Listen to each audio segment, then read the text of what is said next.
I often find myself thinking about how different my life could have been if my parents hadn't divorced when I was 7. Back then, I was just Jessica Thompson, a regular kid living with my mom and dad in a cozy house they'd bought together. I remember those early years being filled with simple joys, family dinners, weekend trips to the park, and bedtime stories read by both parents. Everything changed when they split up. Dad moved out but left us the house and made sure we were taken care of financially. He paid enough in alimony that Mom didn't need to work, which she seemed pretty happy about. A year later, Mom met Steve. He seemed nice enough at first, always bringing candy when he visited and trying to make me laugh. They got married pretty quickly, and soon after, my half-sister Cindy was born. That's when things started to change. Steve began giving me these looks, like I was somehow in the way. He'd make little comments when Mom wasn't around, stuff like, "Don't you miss your dad, or wouldn't you rather live with him?" I was 12 when I overheard the conversation that would change everything. "Look," Steve was saying, his voice low but firm, "I got that promotion at work. My salary's nearly doubled. You won't need to work, or Jessica's child support." "But that money helps," Mom replied. "It pays for a lot. Come on, Sarah. We both know Jessica would be better off with her father. Plus, wouldn't it be nice to just focus on our family? On Cindy?" The way she didn't hesitate before agreeing is something I'll never forget. "You're right. I'll call Mark tomorrow about taking Jessica." I stood there in the darkness, my hand pressed against my mouth to keep from making a sound. The glass of water I'd wanted lay forgotten as I processed what I'd just heard. My own mother was trading me away because she didn't need my father's money anymore. Looking back now, I wonder if they ever knew I heard that conversation. Mom acted like she was doing me a favor when she told me I'd be moving in with Dad. "You'll have more opportunities there," she'd said, as if she wasn't just getting rid of me because I'd become financially inconvenient. Dad welcomed me with open arms, no questions asked. He'd set up a room for me in his apartment, painted it my favorite color, and filled the bookshelf with all the series I loved reading. That first night at his place, he sat on the edge of my bed and said, "I'm sorry things worked out this way, kiddo. But I want you to know something, you'll always have a home with me. Always." Those words became my anchor in the years that followed. While Mom busied herself with her new family, barely checking in except for obligatory holiday calls, Dad was there for everything: school plays, parent-teacher conferences, the time I got my heart broken by my first crush. He made sure I got into a good private school, encouraged my interests, and never made me feel like I was a burden. When college applications came around, he sat with me night after night, reviewing essays and helping me research schools. I still remember the day my acceptance letter from Princeton arrived. Dad's eyes were welling up as he read it. "You did it, kiddo," he said, pulling me into a bear hug. "I always knew you would." College was expensive, but Dad never complained. "Your education is my priority," he'd say whenever I brought up the cost. Those 4 years flew by, and before I knew it, I was graduating with honors and had landed a job at one of the top consulting firms in the city. I rented a nice apartment downtown, not too far from Dad's place. We had dinner together every Sunday, just like we had since I was 12. He'd ask about my work, and I'd tell him about my latest projects. Sometimes we'd just sit in comfortable silence, watching old movies like we used to when I was in high school. Everything was perfect until it wasn't. The diagnosis came out of nowhere. Stage 4 pancreatic cancer. 6 months, the doctors said.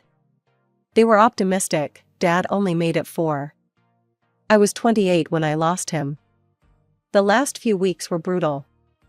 I took leave from work to be with him in the hospital.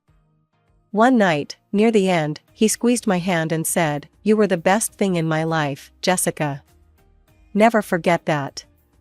After he passed, I discovered he'd left me everything: his beautiful apartment in the city center and $700,000 in his accounts. I couldn't even think about the money. I just missed my dad. A month after the funeral, my phone rang. I almost dropped it when I saw Mom on the caller ID. "Jessica?" Her voice was hesitant. "I heard about your father. I'm so sorry." I hadn't heard from her in years. "Thanks," I managed to say. "I know this might not be the best time, but Steve passed away too, recently, heart attack." She paused. "I've been thinking about you a lot. Maybe it was grief making me vulnerable, or maybe I just wanted to believe people could change, but I found myself agreeing to meet her for coffee." One coffee turned into regular visits. I met Cindy properly for the first time since she was a baby. She was 21 now, bouncing between job interviews and seemingly directionless. Mom was working as a cashier at the local supermarket, a far cry from her days of not needing to work. I started visiting them several times a month. I told them about my travels, weekend trips to different states, my vacations in Europe. I always brought them gifts, designer clothes for Cindy, nice perfumes for Mom, little luxuries they couldn't afford themselves. It felt good, in a way, being able to share my success with them. It became a routine. I couldn't show up at Mom's place empty-handed. Even if I was just dropping by for a quick coffee, I'd feel guilty if I didn't bring something. The local mall became my regular stop before any visit. Cindy especially loved the clothes I brought back from Europe. Her eyes would light up every time I pulled out something from my suitcase.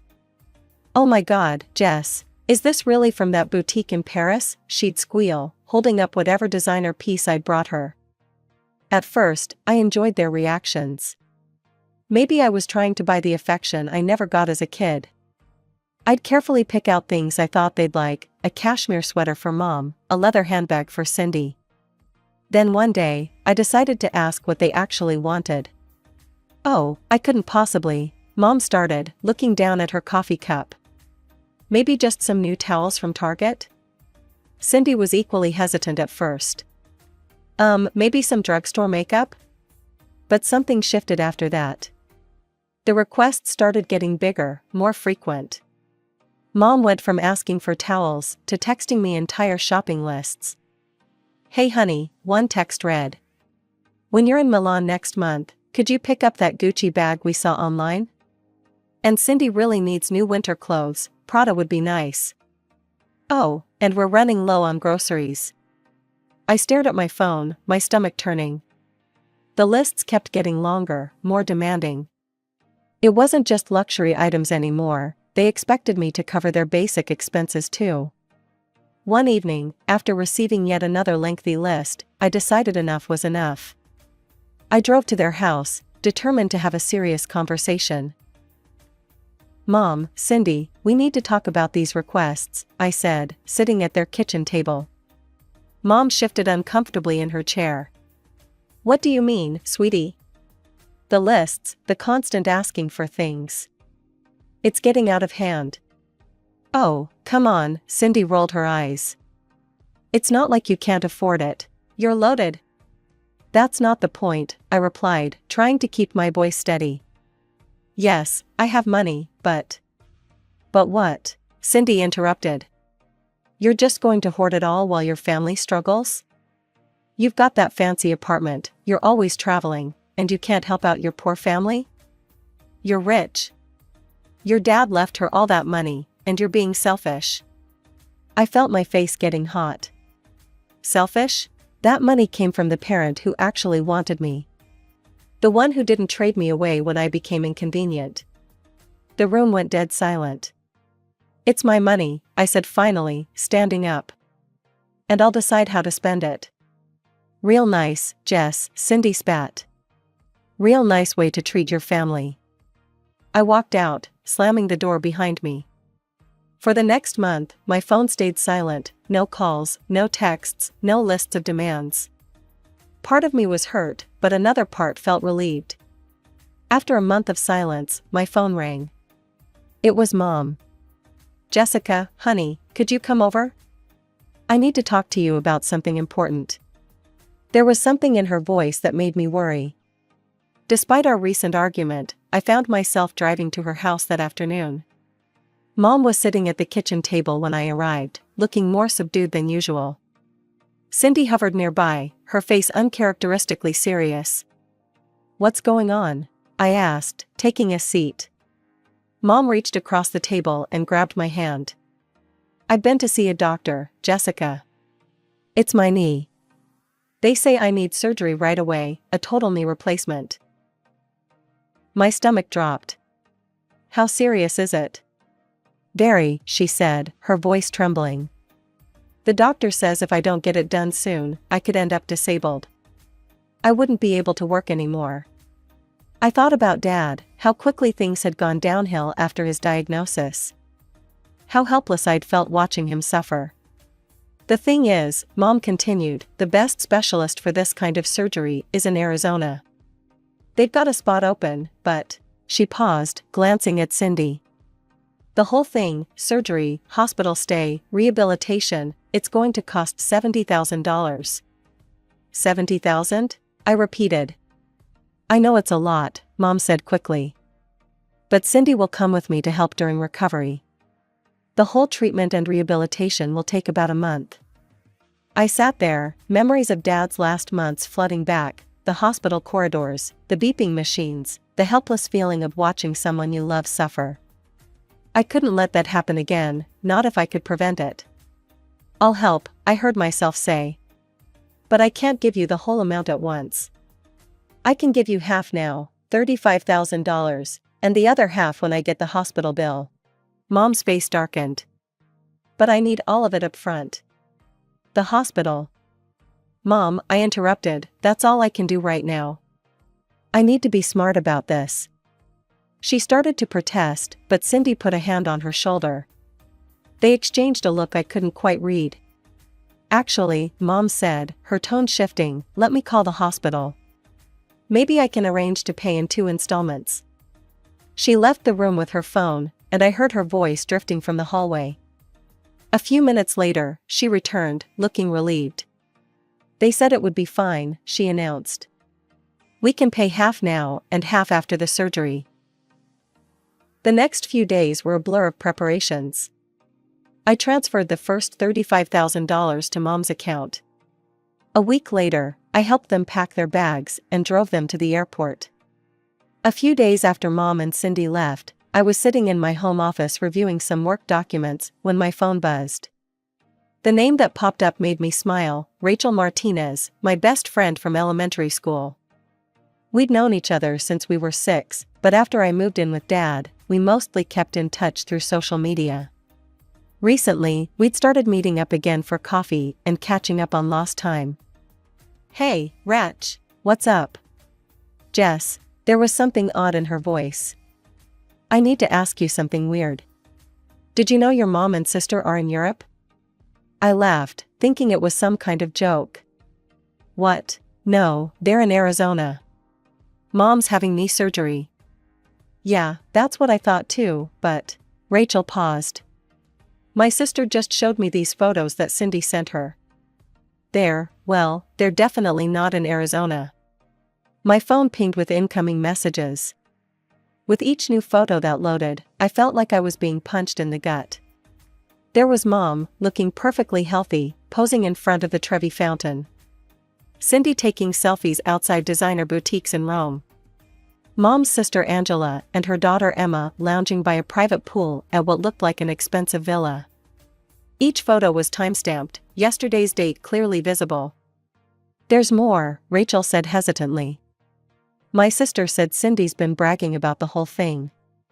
Apparently, your mom bought one-way tickets for everyone, herself, Cindy, your Aunt Angela, and your cousin Emma. They've rented some luxury villa for a month, and they're shopping at all these high-end stores and eating at fancy restaurants." I sat there, staring at a photo of my mother, my supposedly surgery-bound mother, sipping wine at a rooftop restaurant overlooking the Italian countryside. The $35,000 I'd given her for medical expenses was being spent on a European vacation. I spent the night tossing and turning, looking at those photos over and over. How could they do this?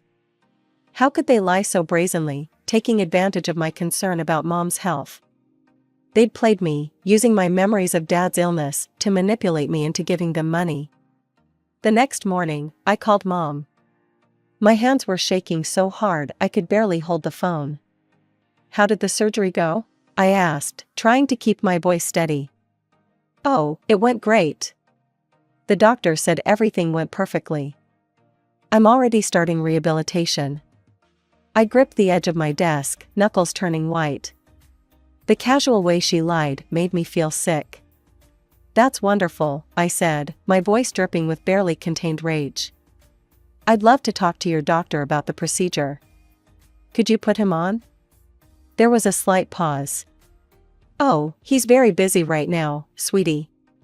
Besides, there's no need to bother him. Look, I need to go. They're calling me for physical therapy. The line went dead before I could respond.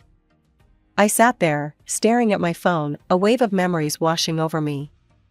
Mom giving me away at 12 because she didn't need Dad's money anymore.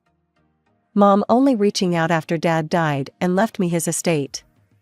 Mom sending me shopping lists, expecting me to fund her lifestyle. And now this, the ultimate betrayal. I decided to play along with their charade, calling Mom every day to check on her recovery. Each time, she had a new excuse ready. The doctor's in surgery right now, honey. He's at a conference today.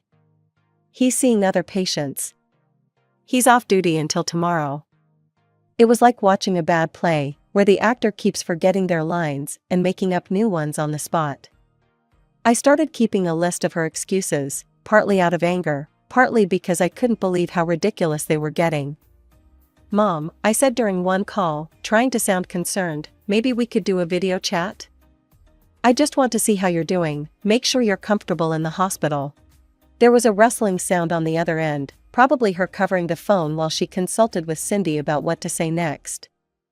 Oh, sweetie, I look terrible right now. All swollen and bruised. Plus, the hospital Wi-Fi is awful, keeps cutting out. I could hear Italian pop music playing faintly in the background. Really? I pressed.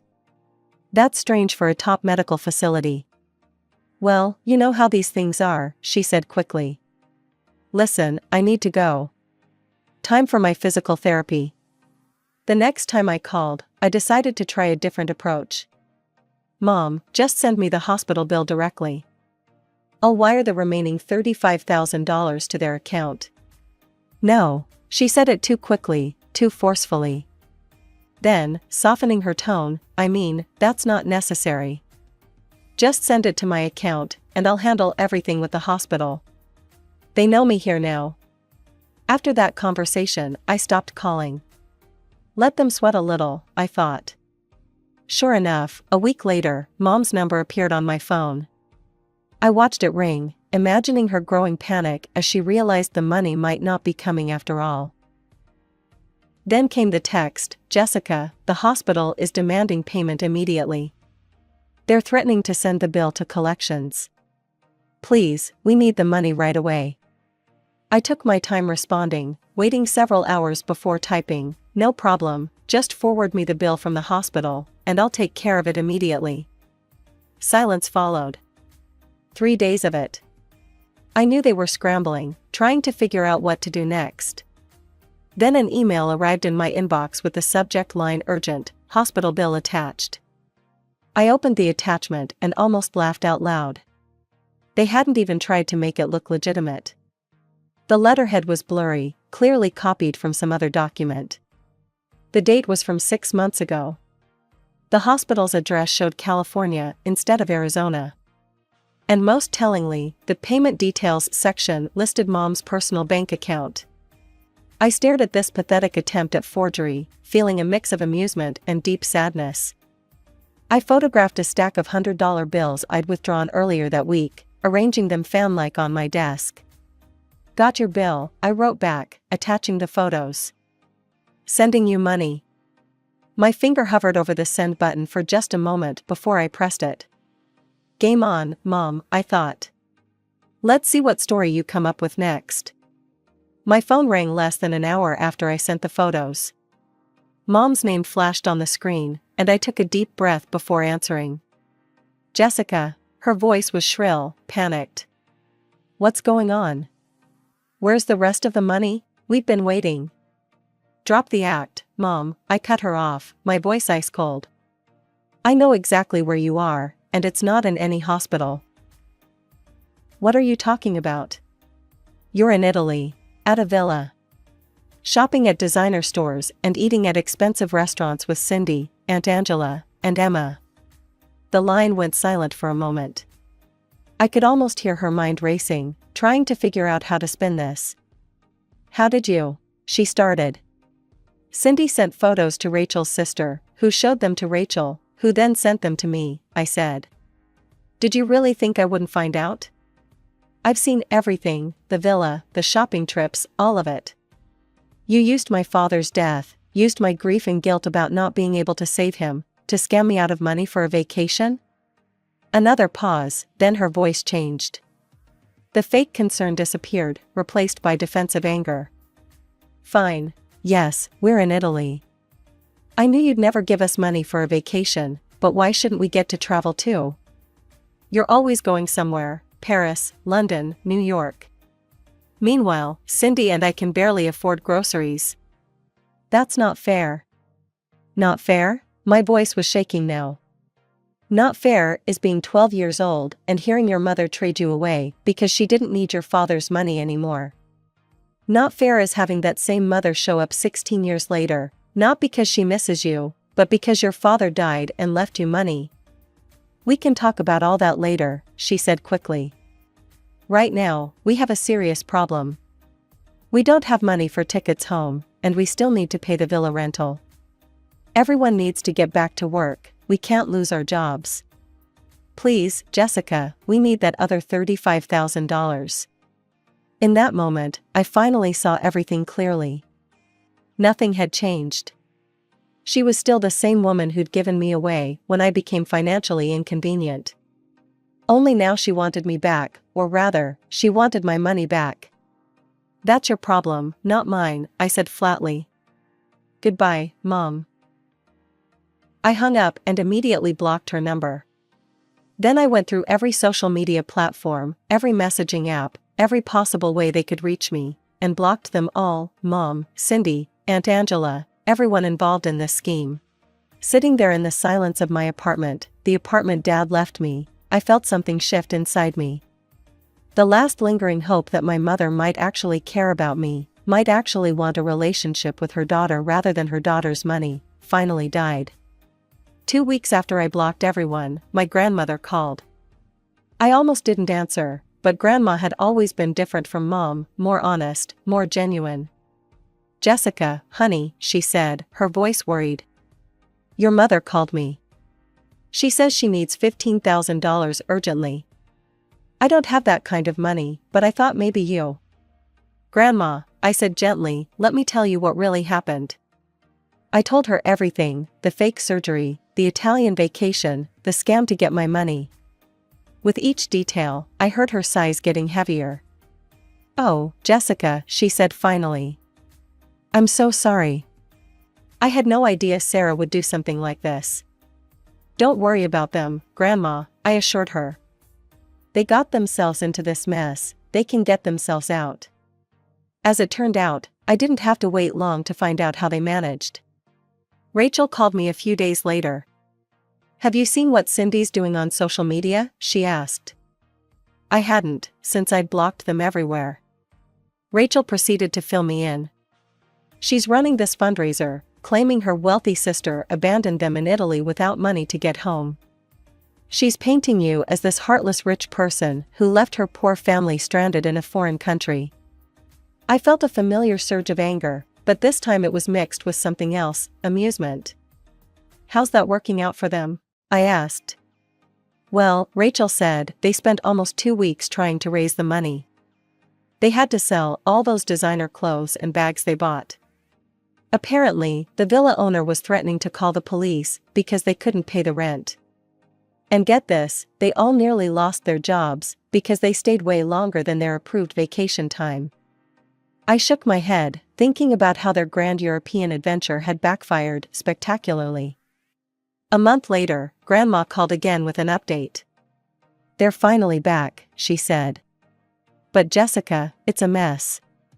Your Aunt Angela isn't speaking to your mother anymore, Apparently, Sarah demanded she help pay for the trip after everything fell apart.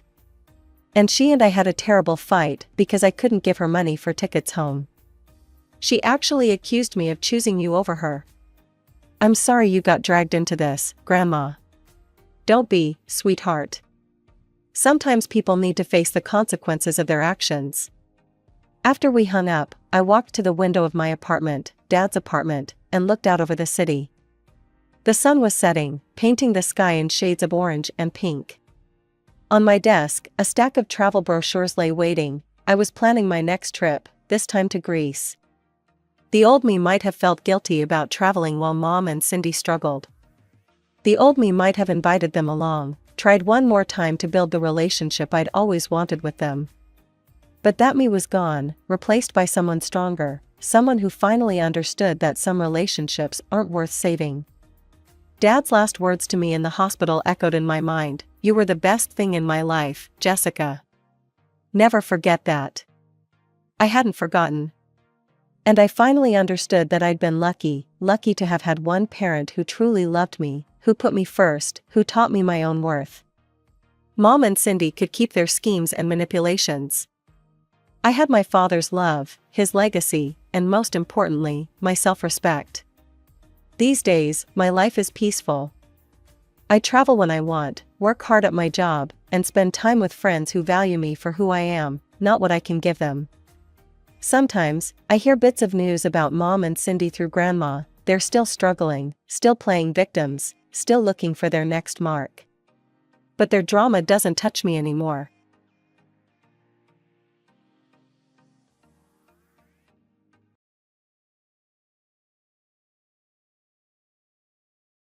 My name is Mary, and I'm 45 years old. I live with my husband Richard, who is the same age. We met in college and started dating soon after. My first impression of Richard was that he was serious and honest. Though a man of few words, he deeply cared about his family. I was drawn to Richard's kindness and knew I wanted to spend my life with him. Luckily, Richard felt the same way. We even promised to marry each other while still in college. Despite some calling it young love, we continued dating after graduation, and once we began our careers, we decided to get married. To our delight, we had a child shortly after getting married. Our daughter, Sarah, who was turning 21 this year, graduated from vocational school and has started working. Her workplace is close enough to commute from home, but she wanted to live on her own, so she now lives near her job. With Sarah moved out, Richard and I have been enjoying life, just the two of us, for the first time in a while. Life was pretty good, but there was one thing that bothered us: the presence of my sister-in-law, Susan. Susan, who is 38, divorced William last year after being married for 15 years. The reason for their divorce was Susan's infidelity. Despite appearing like an average woman, Susan has a weakness for men and had cheated on William multiple times during their marriage. William had seemingly turned a blind eye, but eventually he couldn't bear it anymore. He collected evidence of her affairs and confronted her with divorce papers through lawyers. Susan didn't have a chance. William even demanded a large sum of alimony from Susan's lover, David, which led to the divorce. What surprised me the most was what happened next. Unbelievably, Susan decided to remarry, this time with David. We found out about her remarriage when we received the wedding invitation. Knowing about Susan's infidelity was messing with my head. Susan, are you really going through with this wedding? Everyone knows about your affair with David. Are you sure about this? Richard, who has always doted on Susan, thinks her remarrying David is cause for celebration. But I couldn't help thinking about William, who got cheated on. Poor guy. And Susan has even more issues to deal with, issues that would soon come crashing down on us. One day, Richard got a call from Susan. Yeah, what? Are you okay? We can't tell what's going on over the phone. Come over now. Richard sounded frantic. After hanging up, he looked deeply concerned. Susan was crying on the phone and seemed too distraught to explain, so I invited her over. Richard's serious expression told me this wasn't something to take lightly. I felt uneasy, wondering what could have happened to Susan, who was supposed to be getting married in 2 months. About an hour after hanging up, Susan arrived at our place, sweating bullets. You could tell she was really stressed out. Welcome, come on in, Richard said. Mary, help me. As soon as she entered the house, it was clear Susan was panicking. Hey, calm down, Richard said, seeing the frantic Susan on the sofa and offering her some coffee. Susan gulped down the coffee and let out a deep sigh, trying to calm herself. What's got you so worked up? I asked. As I looked into Susan's face, she started to break down in tears. Richard, shocked, rushed to console her. It's okay, it's okay. Can you tell us what is going on? Yeah, okay, Susan said. After shedding some tears, she drank another cup of coffee before she started talking. The thing is, I need your advice about the upcoming wedding. Wait, are you canceling the wedding? Why on earth would you do that? Richard interrupted. No, that's not it. Well, it's not it, Susan stammered. What are you trying to say? Richard asked. It seemed like Susan was trying to figure out how to explain. She hung her head and remained silent for a while. You have to tell us or we can't help. If there's something we can do, we will, Richard encouraged. Susan finally spoke the truth. The truth is, I may not be able to afford the wedding and the honeymoon. What? I was flabbergasted. All that panic, and she was worried about money? Richard turned to Susan. So let me get this straight, you're saying the wedding and the trip might be off because you can't secure the funds. Yeah, Susan replied. You work, don't you? And doesn't David have any savings? It's not that we don't have any, Susan explained. It's just that we spent it all on our divorces. We had to pay William alimony, so we can't afford the wedding or the trip. I was at a loss for words, incredulous that Susan would speak so casually about such a foolish decision. So the point of discussion is, we were hoping to borrow the money for the wedding and the trip from you too, she continued. Richard listened to Susan and furrowed his brow. Clearly, he found this whole situation ridiculous as well. After a sigh, he spoke. Oh, is that all? Well, we have some savings. We can lend you that much. What? I couldn't believe what I was hearing. You're lending it to them. Of course it would be heartless to refuse Susan, right? He continued. You don't have to pay us back. He added, turning to me, Mary, you said you have been saving for our parents' care, right? We can lend them the money from that. Richard proposed to lend them money from my savings, not his. No, that money is for my parents. I can't just give it away. Susan broke down crying again, and Richard rushed to comfort her. What's wrong with you, not helping Susan in a time like this? How much do you need, Susan? It's $30,000 total. $30,000? My parents are already over 75. Though they're still healthy, they will need care soon. Being an only child, I had been saving for this purpose. Even after having children, I never quit my job and have saved up money alongside educational funds. I had no desire to use this money for Susan. We'll be using Mary's $30,000 savings for Susan's wedding and honeymoon, Richard stated. I told you, that money is for my parents' care. I continued to adamantly refuse. Richard finally lost his temper. Not helping Susan is crazy. Those who have should give. Then why don't you give it? I retorted. I bought this house. I don't have savings. The house was bought with both our salaries and on a mortgage. That's no reason. What about Sarah's educational expenses? I pressed. We split that too. And by the way, we have split all living expenses so far. Did you forget? At a loss for words, Richard clenched his fists, his face beat red. I suddenly realized that Richard hadn't been saving any money at all. We had been keeping our finances separate since we got married, so I had no idea. Just give me the money, no questions asked. If you don't get it, then forget it. Richard spat out those words and stormed off to his room. I was left alone with Susan in the living room, not knowing what to do. Mary, do we really have to go without the money? Susan looked at me with teary eyes. But that wouldn't work on me. Sorry, you'll have to figure it out yourselves, I said, avoiding further conversation to keep things from getting more complicated. An awkward silence filled the room. Susan seemed to be waiting for me to give in, showing no signs of leaving. After some time, Richard finally emerged from his room holding a piece of paper.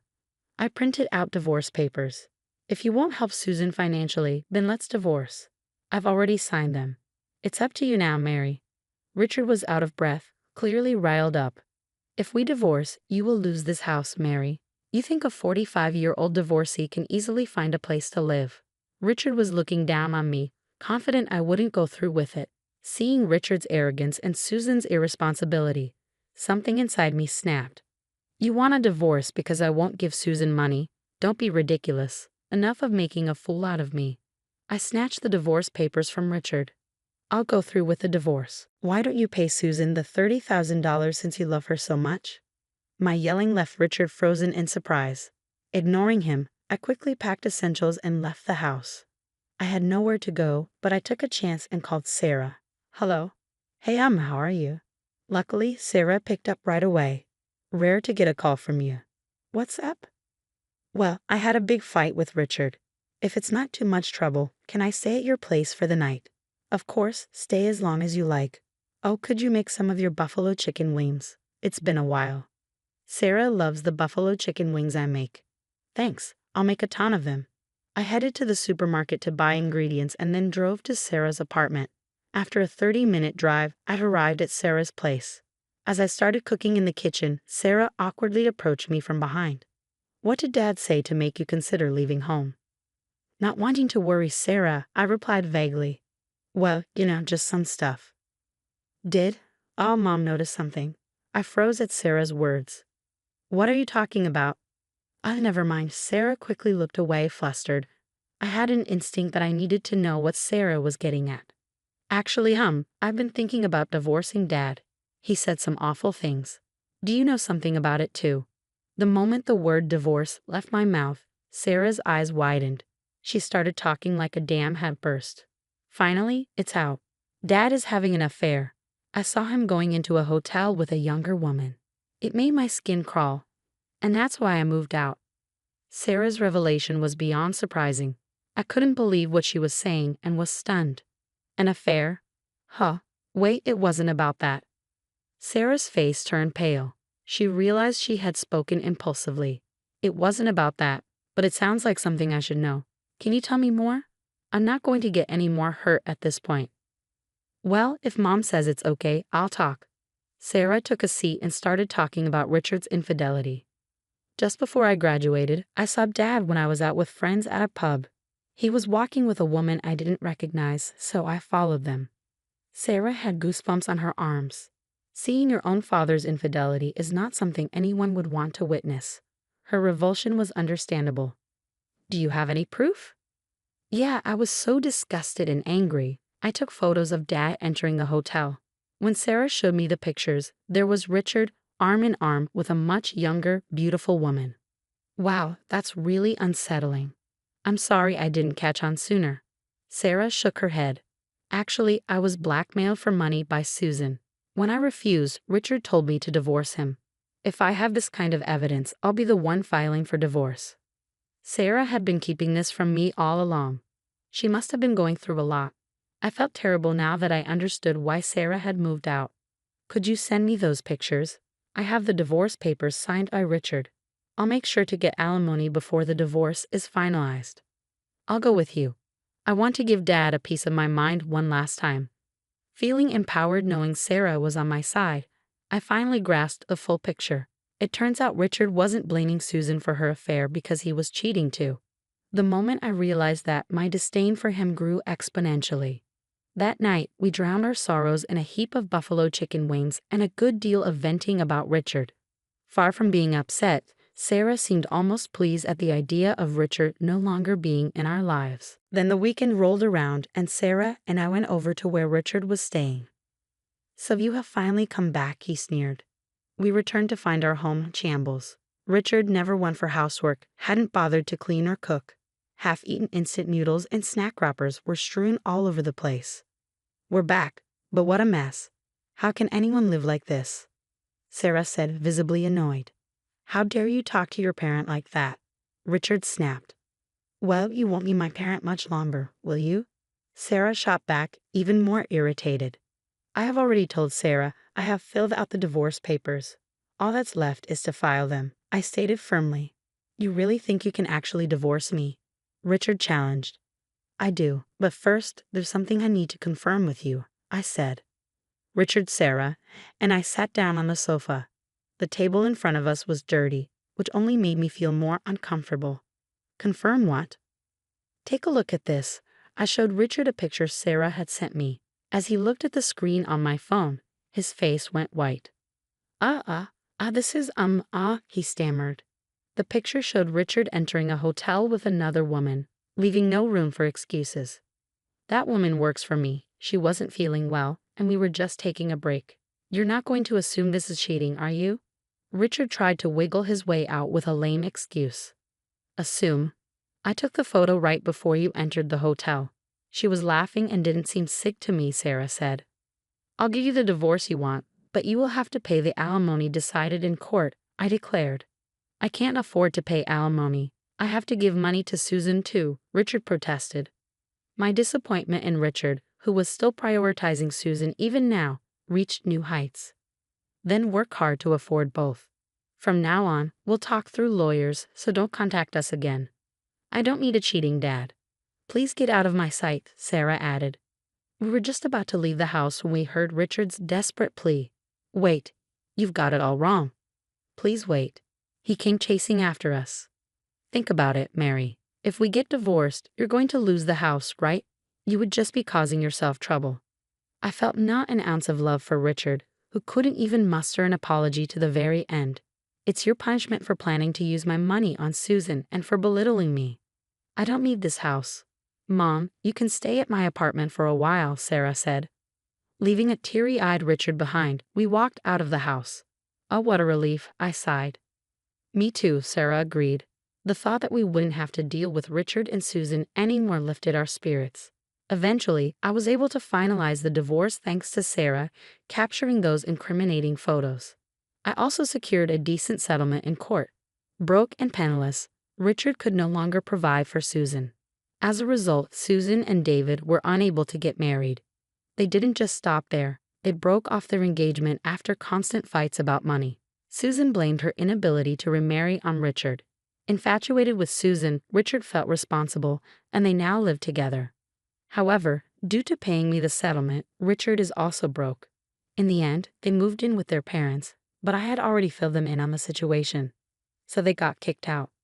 People should learn not to depend on money and start living on their own. As for me, I decided to move back into my parents' home with Sarah.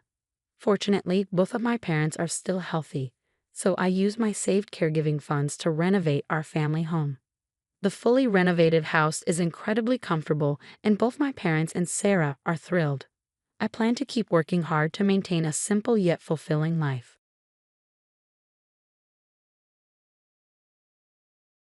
Hello everyone, let me introduce myself. I'm Mary and my husband is Aiden. He is the absolute love of my life, and I want to make it clear that he is not responsible for his mother's annoying behavior. Aiden is a decent man who loves me a lot, so please don't blame him for anything. Now let me tell you about Aiden's mother, Violet. She's quite an unusual woman. I never thought she hated me, but she definitely had some issues from the very beginning. It seemed like she was in some sort of competition with me because we worked in the same field.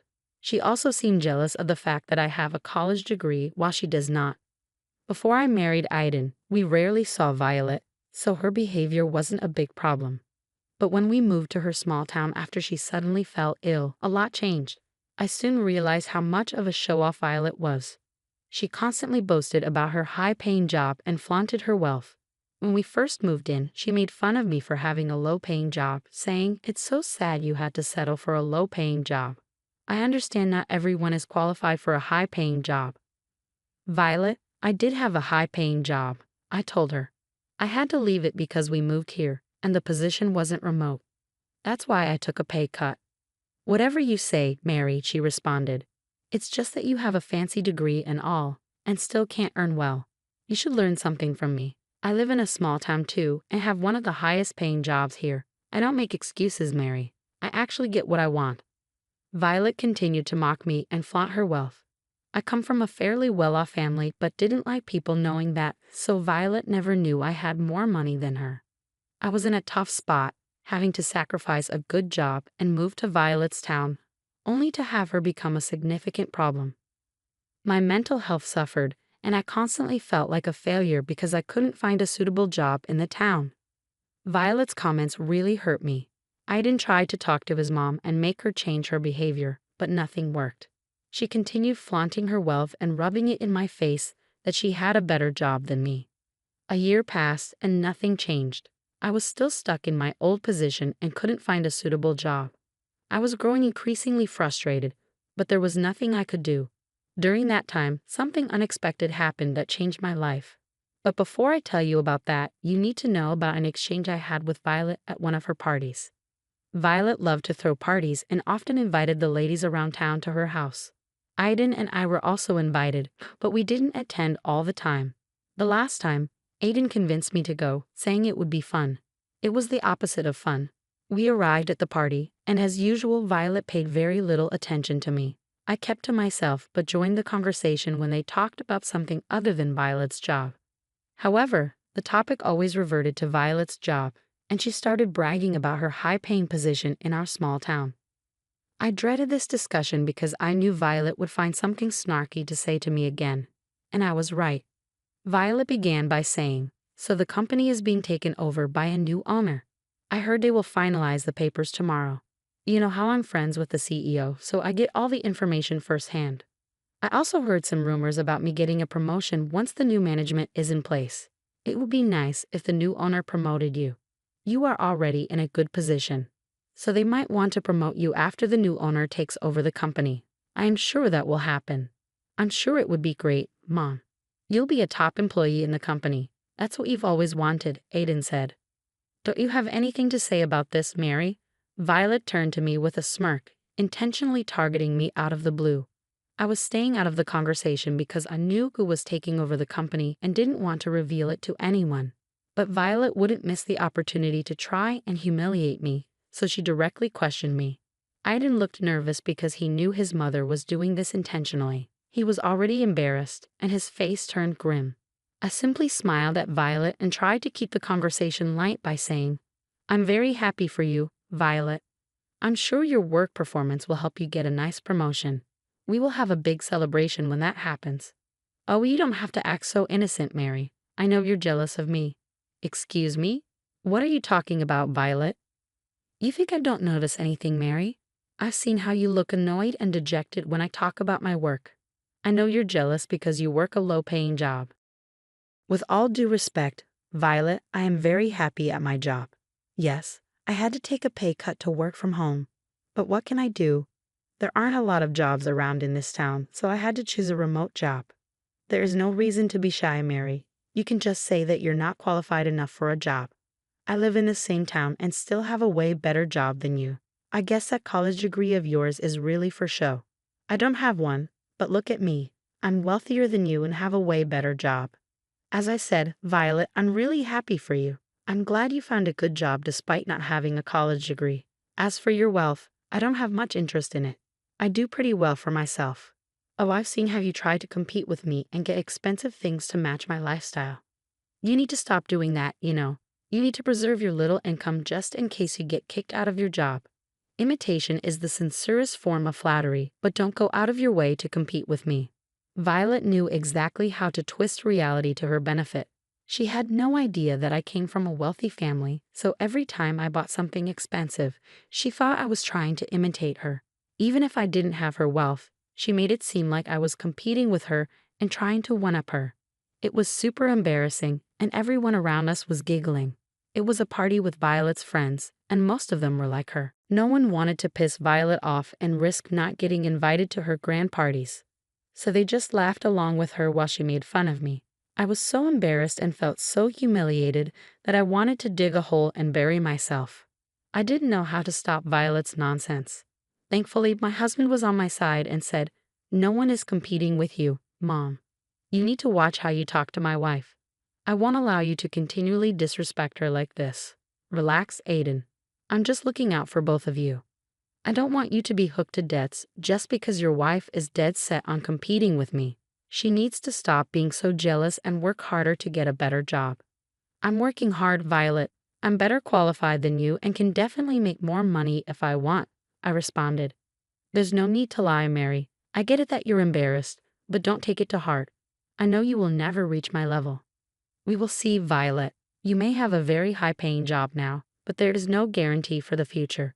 I know that I can get a better job than you, and one day I will show you that." I was so mad at Violet that I said those words and left the party. Aiden followed me and left with me as well. On our way back home, I started to cry while Aiden drove us back. I felt utterly humiliated at the party and knew that Violet had successfully painted me as a jealous woman. I had to defend myself, but no matter what I said, there was no denying one fact. Violet had a better job than me. I was crushed because moving cities and taking a pay cut had affected my confidence. It hurt a lot to work in a low-paying position after working so hard in college. I did it only because Aiden wanted to stay closer to his mother, who didn't have anyone else. We sacrificed a lot and moved to Violet's town because of her, but she was being nothing but nasty to me. When we reached home, I was still a crying mess. Aiden brought me inside and hugged me while I cried. Then he said, "I'm so sorry, Mary. This is all my fault.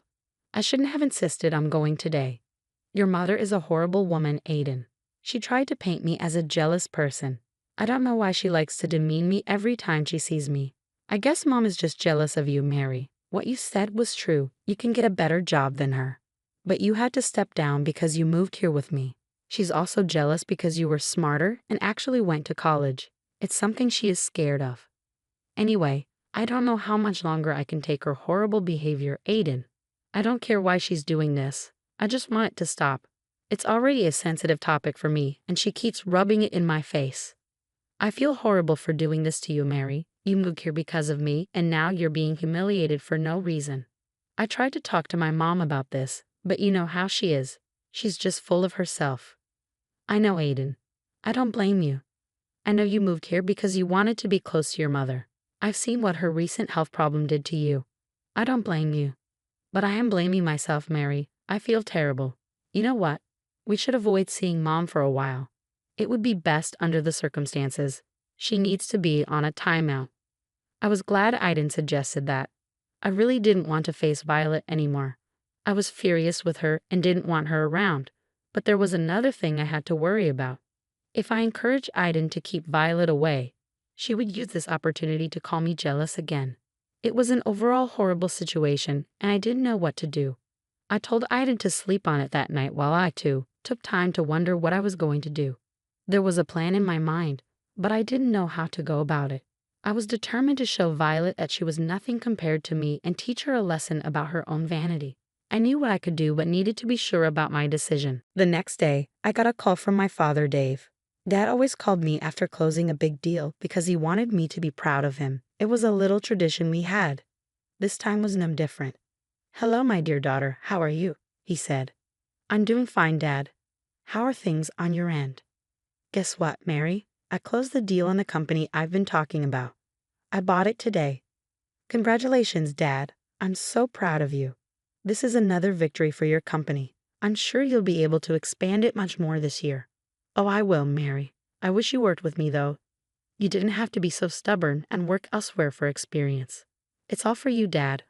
I'm working hard so that I can make you proud when I finally work with you. I hope it happens soon, my dear. I must admit one thing to you.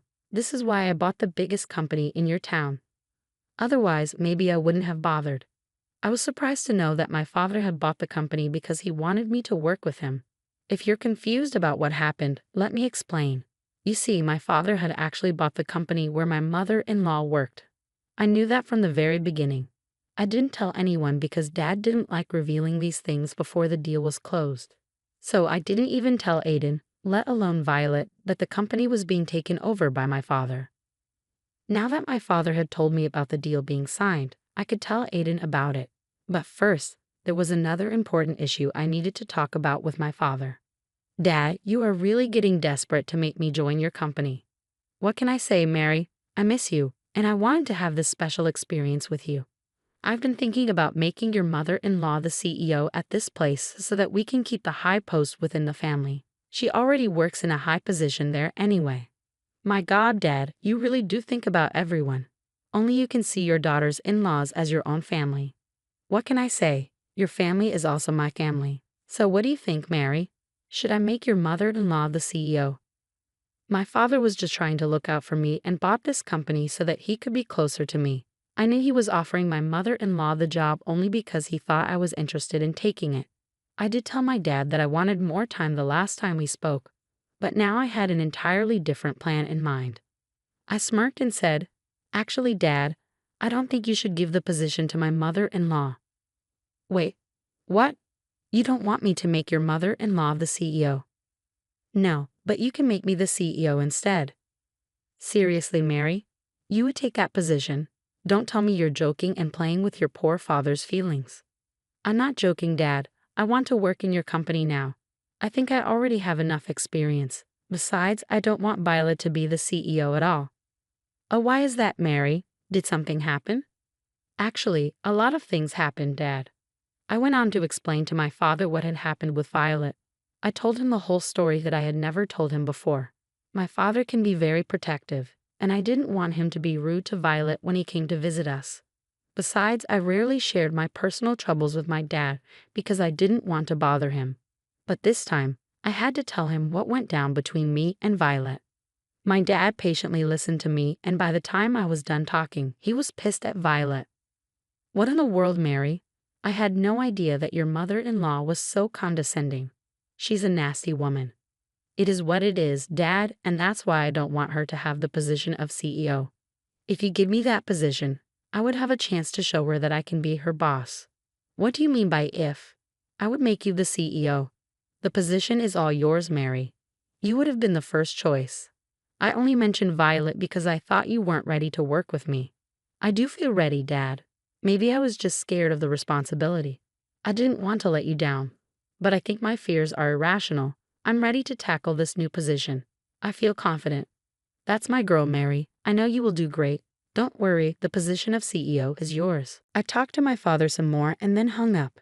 He was supposed to drive to my town fairly soon for a takeover party and to have a meeting with the management team. This was the time when Dad had planned to reveal that I would be their new CEO. Their old CEO was actually being transferred to our city branch because he was good at his job and deserved a better position. He was super happy to switch with me because the move had increased his salary. In the following days, I ended up telling Aiden the whole story. He was super happy for me and actually chuckled when I asked him if he was mad that I took the position from his mother. He simply told me that his mother had managed to get a high-paying position only because she knew the previous employee personally. Even my husband thought that I deserved this more than her. I was just glad that he wasn't mad at me. That would have ruined my whole experience and set me back mentally. Anyway, the day of the takeover party soon arrived. I attended the party, but Violet didn't, so she still didn't know who took over the company and that I was her boss now.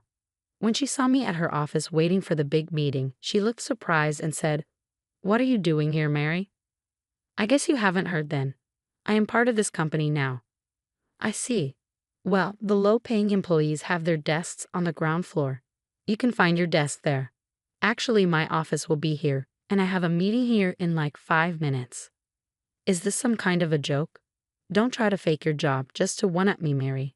This meeting is only for the higher-ups. We will meet the new owner and find out who is replacing our old CEO. I guess you don't know this either, Violet. Well, you don't have to go to the meeting to find out who is the owner and the new CEO. Let me tell you, Violet, I am the new CEO. What? No, that is impossible. You can't be the new CEO. Why not, Violet? I'm more qualified and even have some experience. Besides, the owner is actually my father, so it's natural for me to be the CEO. Are you telling me that this company belongs to Dave? That is impossible. Nothing is impossible, Violet.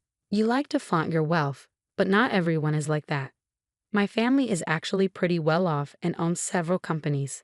I never worked there because I was collecting experience from other companies. But thanks to you, I got the push to finally do what I need to do and become the new CEO here. No, this can't be true. These are lies. I told you that one day I will get a better job than you. Looks like I did it, Violet. Now you can go cry to someone else and try to tell them how they are insecure and jealous of you. Violet opened her mouth to say something but was cut off when my father entered the room with other employees. He politely greeted Violet while she stared at him in disbelief. She looked like she was about to pass out. Dad swiftly ignored her and started the meeting. When he finally introduced me as the new CEO, Violet's eyes went wide. She eyed me in envy, and whenever I wasn't looking at her, she even left the party soon after and didn't stay long. I guess she was embarrassed because her words had come back to bite her. I became the new CEO of the company Violet worked at. She had a hard time having me as a boss too. She was actually not a very good performer and was only in the company because of the previous owner's friendship. When I took over, I gave her several warnings to improve her work. She went crying to Aiden and said that I was bullying her. When she explained to him why I had scolded her, Aiden sided with me and told Violet that she was being unethical and wasn't doing her job well. In the end, after multiple mistakes, I had to demote her. She wasn't happy about it and cried to everyone. But now no one wanted to go against me because I was the most respected woman in the company. Eventually, we settled in pretty well in the small town. In a twist of events, Aiden and I ended up going low contact with Violet after she continuously blamed me for demoting her. We tried to explain our reasons, but she didn't listen. In the end, this, along with her previous behavior, made us have low contact. Aiden is the one who checks up on her sometimes, but even he is put off by Violet's behavior. We are now planning to move cities after 4 years once Dad's company is making good progress here. Then, we will be moving to my dad's city so that I can take over his main branch. Violet found out and is throwing a massive tantrum right now. Thankfully, even Aiden isn't listening to her anymore.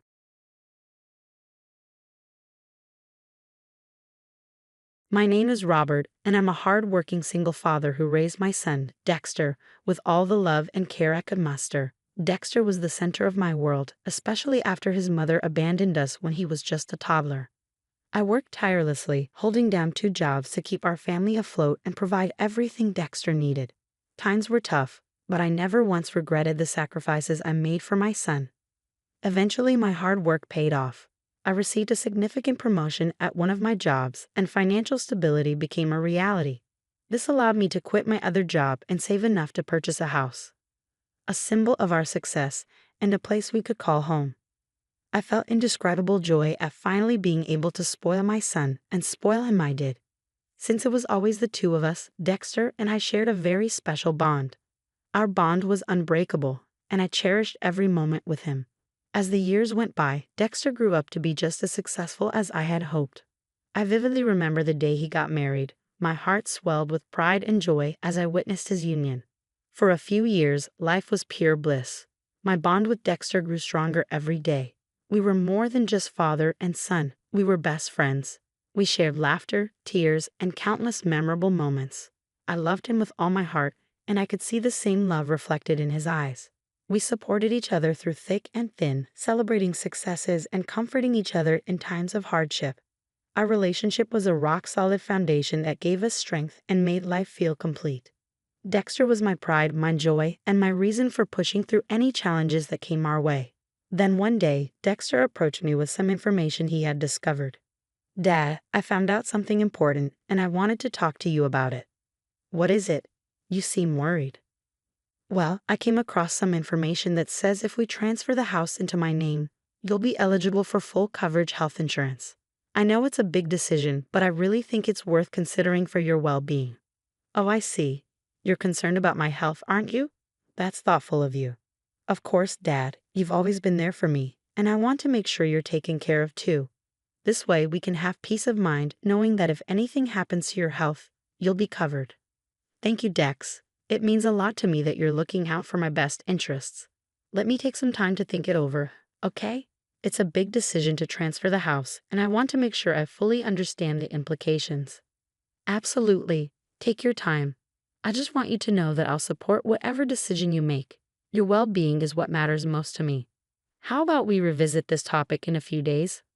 Once I've had a chance to gather more information and consider all the options, we'll make the decision that's best for both of us." "Sounds good, Dad. Remember, I'm here for you no matter what. Just let me know if you need any help or have any questions." "Thank you, son. Your support means a great deal to me. We'll discuss this further soon, I promise." Touched by his care, I researched the details and found out that the benefits would kick in after 5 years. Believing in my good health and overwhelmed by love for my son, I decided to transfer the house deed to Dexter. I presented it as a heartfelt gift on his birthday, and his gratitude knew no bounds. I felt a surge of happiness and contentment, thinking I had made the right choice. However, my joy quickly crumbled when Dexter's wife called me a few weeks later. She revealed that Dexter had been cheating on her for the past year with a 25-year-old woman. Disgust and disappointment washed over me like a tidal wave. In a fit of rage, I called Dexter, hoping for some form of regret and an explanation. "Hi, Dex. We need to talk." "Sure, Dad. What's up?" "Your wife called me and told me something that deeply troubles me. Is it true that you've been cheating on her?" "Look, Dad, it's my personal life. I don't see why it's any of your business. Yes, I've been seeing someone else. But that's between me and my wife. I can't believe what I'm hearing. Cheating is a betrayal of trust, not just to your wife, but to the values and morals I raised you with. I'm disappointed in your actions." "Well, I didn't come here to discuss my personal life or disappoint you.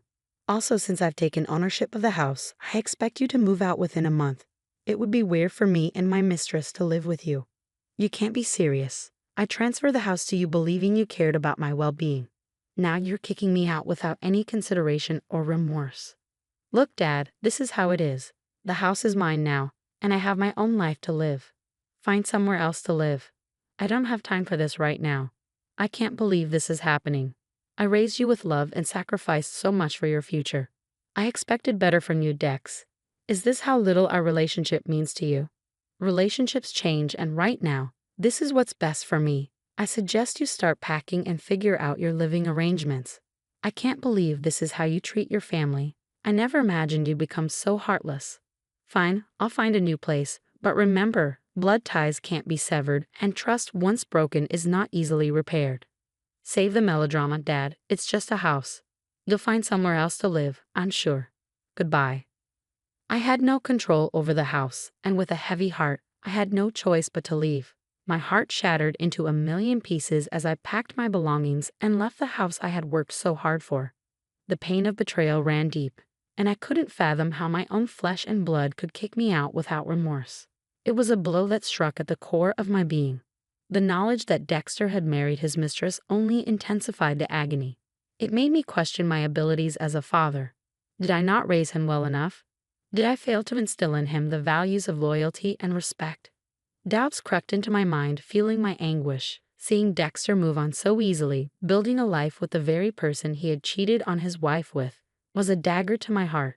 It felt like the years I spent nurturing him, sacrificing for him, and loving him unconditionally were all in vain. I couldn't help but wonder where I had gone wrong.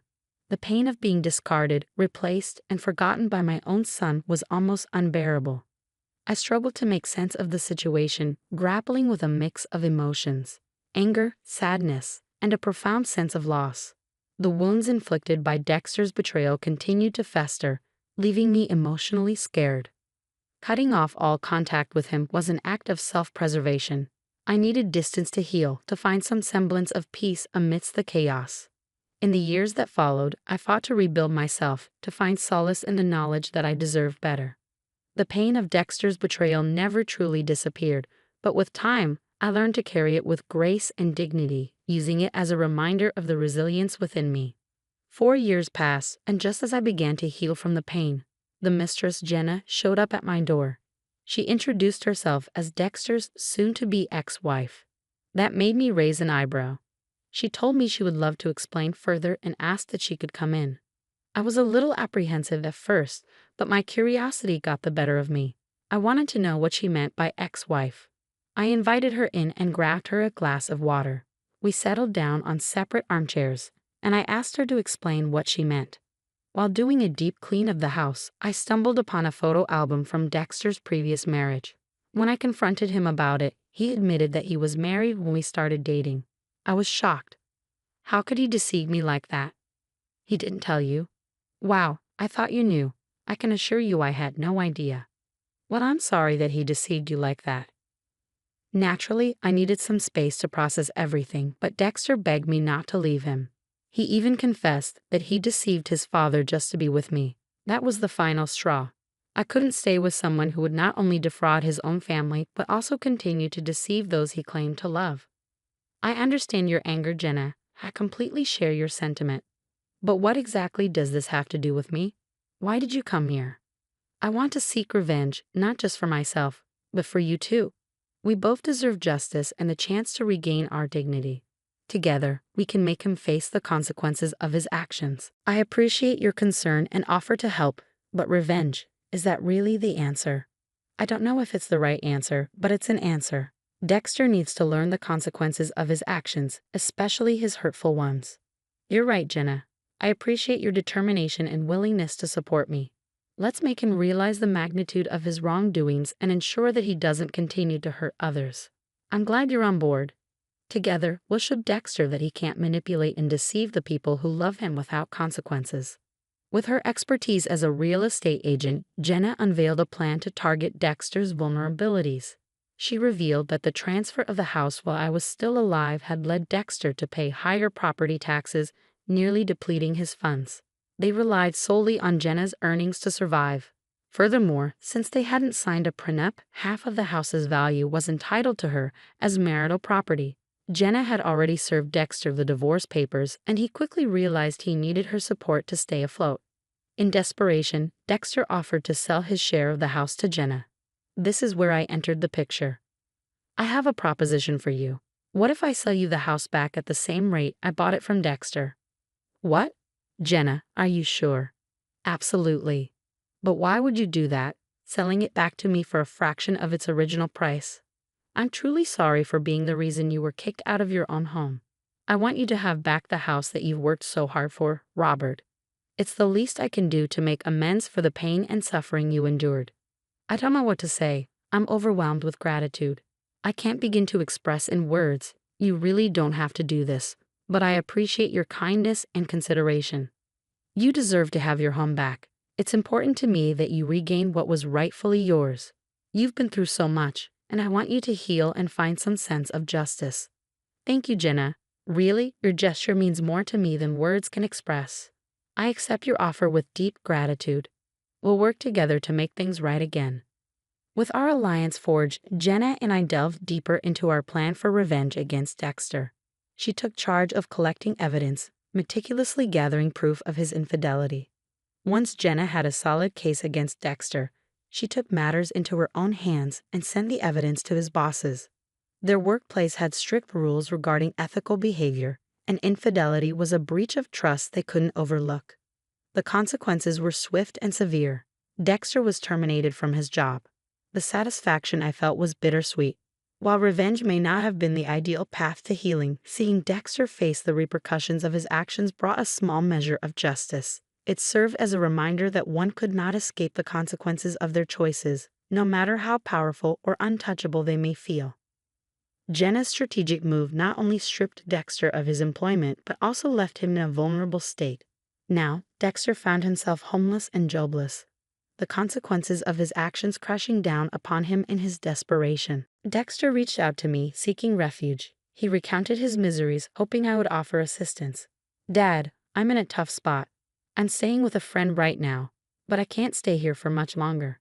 I don't have anywhere else to go. Could you help me by letting me stay at your place? I know things are hard for you right now, but it's not easy for me to welcome you back so soon after what happened. I just bought the house back from Jenna, and your betrayal still hurts. You bought the house back? Why would you do that?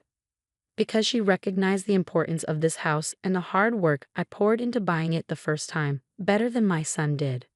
Oh, you're being unfair. It's where I grew up, and I feel like I should have the right to be there. I get that it's meaningful to you, but trust was broken. It's going to take time for me to heal from what you did. I can't just forget the pain and invite you back without considering my own feelings. It's not fair. I need a place to stay, and I thought you would be there for me, especially since you're my father. I'm not completely abandoning you. I have a compromise. You can come back, but you'll have to pay rent and stay for a limited time. That's the best I can do right now, given the situation. Fine, if that's my only option, but I didn't think you would actually treat me like this. I'm glad you understand how I felt. Throughout Dexter's 4 months stayed in the house I had once called home, I remained detached and aloof, intentionally keeping my distance. Gone were the days of warm conversations and shared laughter. It was a deliberate choice on my part, a reflection of the deep disappointment and hurt that Dexter had inflicted upon me. When Dexter finally mustered the courage to question my changed demeanor, I didn't hold back. Dad, why are you treating me differently? What happened between us? You can't honestly ask me that question, Dex. With everything that you did, I can't be close to someone who betrayed their partner not once but twice, and who used and betrayed me in the process too. It hurt me deeply and shook me to my core. But Dad, I made some stupid mistakes. Can you forgive me? You got your house back. I'm back. Everything's fine. Mistakes. These were more than just mistakes. I made so many sacrifices for you, working tirelessly to give you a better life. Yet you chose to ignore my struggles and betray the values I taught you. Things aren't fine, Dex. If I recall correctly, relationships change, right? You told me that when you kicked me out of the house. I gave you so much love, and you're right. Relationships change. This is a change you have to deal with. I never meant to hurt you, Dad. I'm sorry for what I've done. Sorry isn't enough. You turned your back on me, ignoring the loyalty and respect I hold dear. It's not easy for me to forgive or forget. I understand, Dad. I hope you know that I genuinely regret my actions. It will take time to rebuild trust and heal the wounds. I hope you understand that. The disappointment hung heavy in the air as I spoke, my voice laced with a mixture of hurt and frustration. I made it clear that I couldn't continue to support or embrace someone who had shown such disregard for the love and care I had poured into him. The wounds were still fresh, and forgiveness seemed like a distant possibility. With a heavy heart, I watched as Dexter absorbed my words, the weight of his actions sinking in. The pain in his eyes mirrored my own, but it was a pain that he had brought upon himself. At that moment, I realized that sometimes tough love is necessary to uphold one's own principles and protect oneself from further harm. Our encounter marked a turning point in our relationship, a painful but necessary step towards healing. I couldn't help but hope that Dexter would learn from his mistakes and come to understand the depth of the hurt he had caused. Only time would tell if redemption was within his grasp. But for now, I needed to focus on my own healing and finding a way to move forward without the burden of betrayal weighing me down. And so the story comes to its fitting end. Dexter, once a prince in his own kingdom, found himself stripped of everything he held dear. He lost his wife, or should I say, wives, his house, and his family. Dexter lived out his 4-month tenure in my house, facing the consequences of his actions and the weight of his betrayal. As he departed, I made it clear that I had no intention of rekindling the father-son relationship we once had. Dexter, aware of the irreparable damage he had caused, was left to rebuild his life, facing the consequences of his choices. Life has a funny way of teaching us lessons we never asked for. Through this arduous journey, I realized that redemption could be found even in the face of betrayal. Jenna and I were able to restore justice to our lives and reclaim our dignity. While Dexter may have learned the hard way, I hope he finds the opportunity to reflect on his choices and grow as a person.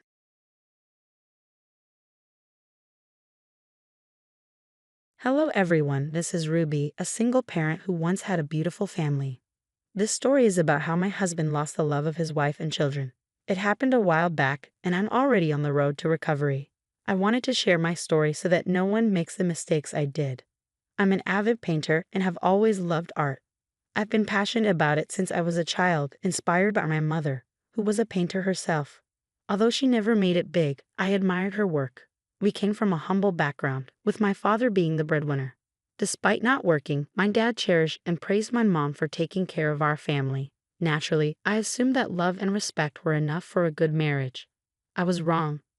I was a shy, introverted kid in school with no friends. My grades were okay, but nothing special. My dream was to go to art school, and my parents supported me unconditionally. My life was set until I met Chris in high school. Chris and I studied together for a few years without interacting. One day, he approached me. "Hello, you're Ruby, right? I'm Chris, your classmate. I don't think we talked before." "Hi, Chris. What's up?" "Actually, I need a favor. I've seen your sketches in the school locker, and I must say, you're extremely talented." "Thank you. I'm glad you like them. It's Mother's Day next week, and I was thinking of giving her some of your sketches. Can you please sketch my mom? In return, I can help you with your math homework for a week." "I'd be happy to help, Chris. I actually hate math, so I'm good with the arrangement." "Great. How about we meet at a coffee shop for the exchange? The treat is on me." I was ecstatic that someone found my sketches interesting enough to make them a gift. That's how I started spending time with Chris. Our meetings at the coffee shop quickly turned into dates. Chris was a straight-A student with a bright future, and I was flattered that he made time for me. He stood up against bullies and was loved by everyone. It was easy to love him. Chris dreamed of getting a business degree and taking his father's small company to the next level. It's my dream to take my father's business to the next level. I'm so proud of what he's created, and one day, I hope to make it even more successful. And I'm sure you will. I have faith in you. You'll definitely get into your dream college. I hope you get to study art and remain passionate about it. You have lots of potential. I connect with you because of your passion for art. I guess we're similar in many ways. I love that you value my passion. You've accompanied me to all my competitions and stood by me for so long. I remember when I won a prize for painting, you cheered the loudest. I was happy to have such a supportive boyfriend. He introduced me to his family before our prom, and I liked them immediately. They were great parents to Chris. I developed a close relationship with his mom, Tammy, and we hung out a lot before I left for art school. Chris joined a prestigious college as a business major, and we were both following our dreams. I even took him to meet my parents on Christmas, and they loved him as much as I did. Sadly, when I was still in college, my parents passed away in a car accident. I was devastated. Chris was my rock through it all, helping me arrange the funeral and calming me down during panic attacks. Despite the pain and grief, I thought I could rely on him for anything, but I was wrong. 6 months after my parents passed away, I found out I was pregnant. It was a mix of happiness and anxiety. I had just lost my parents and didn't know how I was going to take care of a baby. My studies were taxing and balancing everything became difficult. Tammy moved closer to help babysit my child while I was in college. Chris's father was in a different state, so he didn't mind if Tammy lived with me. With everything in place, we looked forward to the birth of our baby boy. My family supported me whenever I needed it. However, after my son Daniel was born, everything came crashing down. I had a traumatic delivery and struggled to recover. In the end, I had to drop out of college. Postpartum depression and physical problems made it impossible for me to study. I was heartbroken, but my son needed me to be okay. Tammy and Chris were my biggest support during this time. However, Chris slowly became resentful. You know, I can't help but think this is your fault. I can rarely go out anymore while you're having a great time being home with Daniel. I'm the one working hard to provide for the two of you. I'm sorry, Chris. You know I'm still in recovery. I'm trying my best to look for a job, but Daniel is very young, and we can't afford a babysitter. Tammy is already working hard to help. Just give me some time. I will find something. What job will hire you anyway? You have a useless degree that won't get you a job. You already spent most of your inheritance on medical bills. You're literally useless right now. Don't say that, Chris. You knew studying art was my passion. You were so supportive of me when I joined college. I never imagined I would be in this situation. If there was any way I could help you, I would. Just give me a few months to find a job. Chris simply got up and left. That night, I cried a lot after putting Daniel to sleep. His words kept ringing in my ears. I decided to start looking for jobs as soon as possible, no matter what. I was determined to ease Chris's burden. Chris later called and apologized for his behavior, explaining that he was feeling down and his friends were putting ideas into his head. I forgave him immediately. Within a week, I found a job. It didn't pay much, but it was enough for the time being. Tammy took up most of the childcare while I worked. I made Chris quit his job so he could concentrate on his studies. I didn't want him to overwork himself while studying. Times were rough, but we made it work. Chris slowly changed his behavior toward me and promised to take care of me when he became financially independent. I told him that I loved him and only wanted him to achieve his dreams. After Chris graduated from college, he took over the family business. His father, who was suffering from a heart condition, passed away within a year of Chris joining the business. Chris did his best to improve the company, and his efforts were slowly starting to pay off. I had to quit my job to look after Daniel because Tammy was grieving, and we didn't want to burden her with Daniel's care. Chris was making enough money to support us, so he wasn't bothered by my decision to stay home. Soon his business really took off, and he achieved his dream. I was happy for him and organized big celebrations to honor his success. One day, I approached Chris and expressed my desire to return to art school. I still had some inheritance money left that could pay for 1 year, and after that, I planned to take up jobs to fund my education. However, Chris was not receptive to the idea. Why do you want to go back to school? An art degree is useless anyway. It's not going to help you get a job. I think you shouldn't waste money on this. This was my dream, Chris. You know I wanted to become a painter. You achieved your dream. What about me? Well, my dream is bringing in the money. Yours is just a useless hobby. What good will that do for us? My friends will laugh at me for your dumb degree. I have to maintain our standards. You should be a housewife. Daniel needs you more. I was stunned and didn't know how to react. We argued for days without reaching a resolution. However, I was preparing myself to prove him wrong. I wanted to become successful and achieve my dream. Sadly, this was never to be, as I found out I was pregnant again, this time with a baby girl. Chris became even more insistent that I stay at home, arguing that he worked long hours and the kids needed someone at home. Reluctantly, I agreed to focus on my children. They were my world, and I was willing to do everything for them.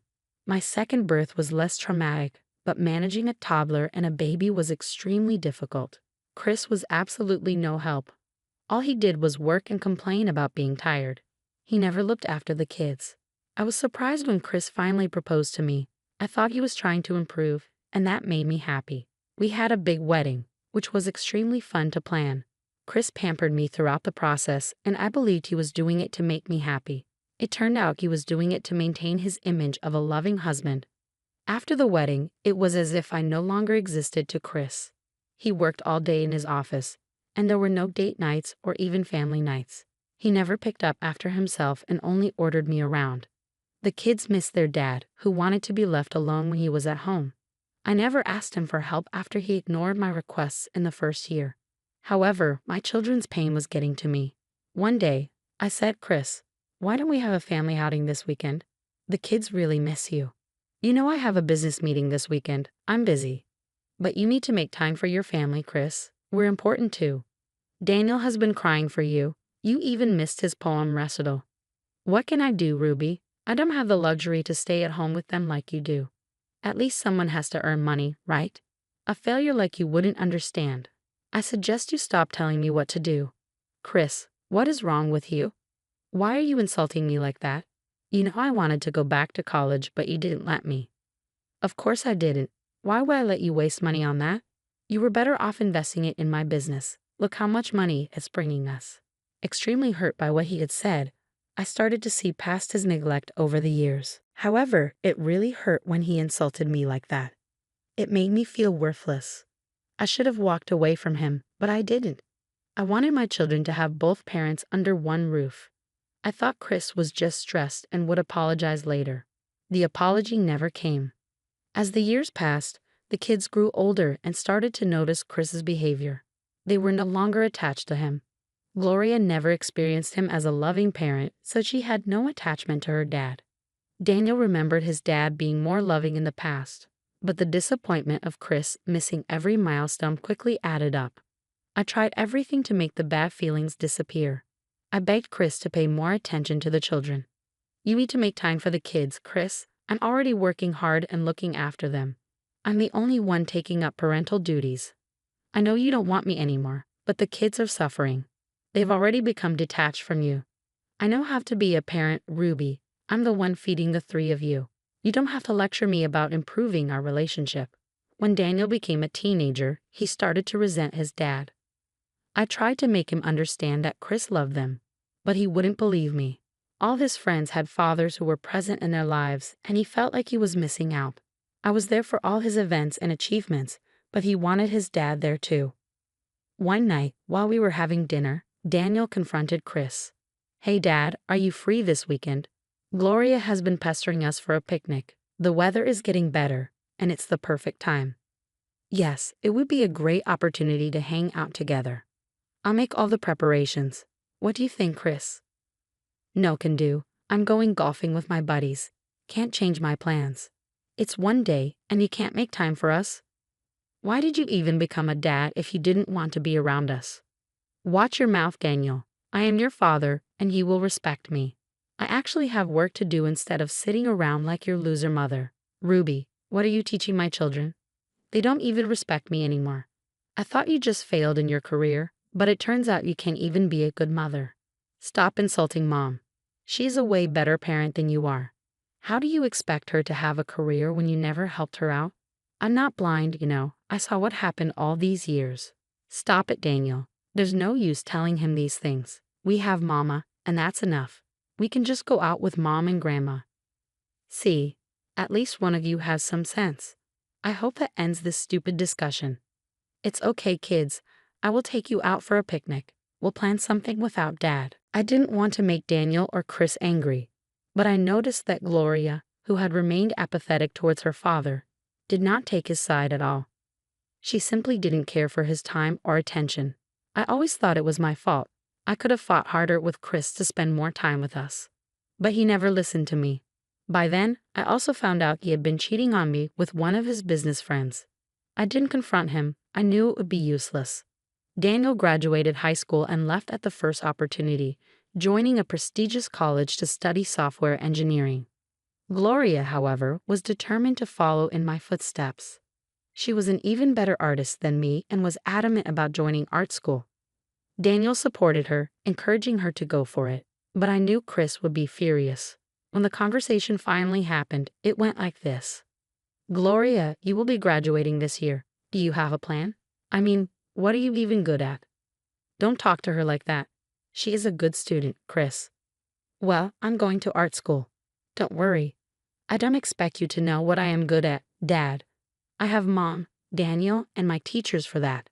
Art school. Ruby, did you fill my daughter's head with your nonsense again?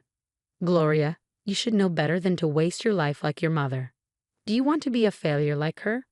Mom failed only because she had a husband like you. Thankfully, I have all the support and talent I need to be successful. Don't talk to me like that. There is no way I'm paying for this useless degree. Well, you don't have to. My teachers say I would get a good scholarship in no time. I don't care if you don't support me. It's nothing new. Calm down, guys. Chris, Gloria is really good at what she does, even better than me. Please try to be supportive this one time. Chris just kept shouting at me for spoiling his children, again calling me a failure in front of Gloria. After all these years of abuse, I had enough. I sent Gloria to her room before tearing into my husband. I told him that I was tired of him not appreciating me at all. I am tired of your verbal abuse, Chris. You have been a horrible husband to me. The only reason I stayed was because of the children. If I had known you'd be such a bad father, I would have walked away sooner. Don't you dare call me a bad father. I'm the one putting food on the table. You're all nothing without me and my money. I would have made something of myself if you didn't stop me. You can keep your money, Chris. I don't need it. I'm getting a divorce after Gloria graduates. I am done with you. You can't leave me after everything I have done for you. I deserve better from everyone. Done what, Chris? Cheat on me with your colleague? I know it all, Chris. There's no need for you to be a victim. I am the victim here. You deserve nothing, and you definitely don't deserve me. Chris was absolutely dumbstruck by my onslaught. When I was done talking, he had his head in his hands and said nothing, as if he didn't care anymore. The next few days, I started to prepare for my exit. I talked to Tammy, Daniel, and Gloria about my decision. All of them were supportive of me. I'm sorry he did this to you, Ruby. I don't know where I went wrong with him. His father would be disappointed with him. I can't believe he did this to you, Tammy said. Tammy, it's not your fault. You have been nothing but kind to me and my children. Chris is the only one responsible for his behavior. I served Chris divorce papers just after Gloria's graduation. Chris acted like he didn't see it coming, begging me to reconsider and promising he would do better. He approached me and said, Ruby, please don't go through with the divorce. Give me a chance. I know I messed up. I still love you a lot, Ruby. I want to get better. Even the kids hate me. Don't leave me like this. You have made your bed, Chris, and now you have to lie in it. I stay for too long. I gave you plenty of chances. I can't do it anymore. This marriage was over when you stopped putting in effort and cheated on me. I don't love her, Ruby. She was just an escape from the stress. She doesn't mean anything to me. I'm sorry I wasn't supportive of you. I can change if you just have faith in me. I don't care anymore, Chris. You have taken away every last bit of dignity I had. It's time to leave you for good. I deserve better than you.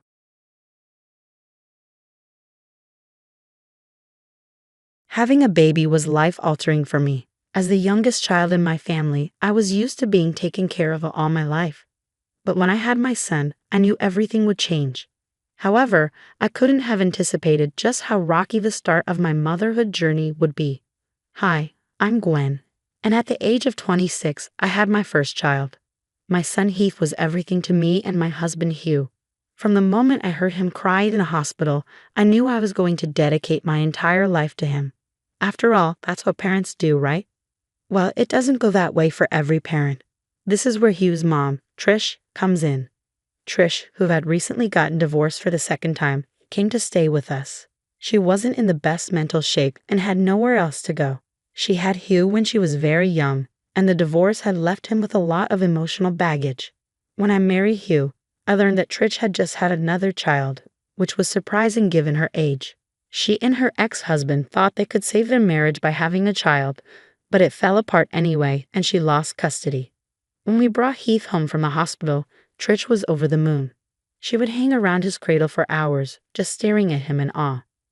While I was somewhat glad she was around, I could sense that she missed the daughter she wouldn't see grow up. One day, as we were settling in, Trish asked, "So, what are you going to name him?" "I bet he looks like a Raymond or a Carlo." "Those are pretty names, but we've already decided on his name," I said with a giggle. "His name is Heath." "Heath, I love it. Little Heathy, can I hold him?" Trish eagerly asked. I gently placed Heath in her arms. She had handled more babies than I had, so I trusted her. Hugh and I smiled as she played with him. But soon, Heath started crying. "Here, let me have him. He's hungry," I said. "Oh, nonsense. He's not hungry. He just wants attention," Trish insisted, trying to play with him as he cried. I looked at Hugh, confused. "Mom, I think he's too young for that. Let Gwen take care of him," Hugh said, trying to intervene. "He doesn't have to be hungry." "I've got this handled," Trish replied, refusing to hand him over. "Please, Trish, let me have the baby. Hugh will get you some water," I said, trying to remain calm. "He's not hungry. His tummy is full. I can hear it," she said, shaking Heath gently. At that point, I lost my nerve. Heath started crying even louder, and I managed to snatch him away from her. Trish reacted oddly, trying to hold on to him, but I held firm. She made faces but kept to herself afterward. This was just the beginning of her odd behavior. She would always try to play with Heath, even when he was sleeping, which was incredibly frustrating. It would take me hours to get him to sleep, and she would wake him up the moment I looked away. She took no responsibility and ignored his crying, insisting that all babies ever wanted was attention. Food and sleep, according to her, came second. "Sometimes it's 2 hours before they get hungry," she argued. "Trish, Heath is only a few weeks old. He needs to be fed and sleep regularly," I tried to explain. "Oh, you new mothers think you know everything. No wonder kids these days are so spoiled," she retorted. Her silly arguments and refusal to attend to Heath properly made me feel like she was using him as a plaything, only keeping him around when he was fun. I decided to talk to Hugh about this, but he wasn't happy with the way I was talking about his mom. He wasn't around much when she played with Heath since he was usually at work while I was on unpaid maternity leave. "I wish I could have had paid leave, but my employers weren't very kind," I lamented. "I've already used up my 12 weeks of paid leave, and now I'm exceeding them. Hugh, can you please try to get along with my mom? She's been through a lot and probably just wants to bond with Heath." "I do get along with her, but she acts weird around our kid. Do you know, last night I woke up to Heath crying, and she was just standing over his cradle, staring at him. I almost had a heart attack," I confided. "She said she wanted to play with him but knew I wouldn't be okay with it, so she was just standing there looking. It was scary," I added. The situation was becoming increasingly difficult, and I knew something had to change for the sake of my son's well-being. "I know she can be a bit strange, but that doesn't mean she's going to hurt Heath. Just be a little nice and persuasive, and she'll melt away. She's easy like that, soft-hearted like you." "I really don't know about this," I said, my anxiety mounting. Heath was too young for a nanny, and taking him to work wasn't an option.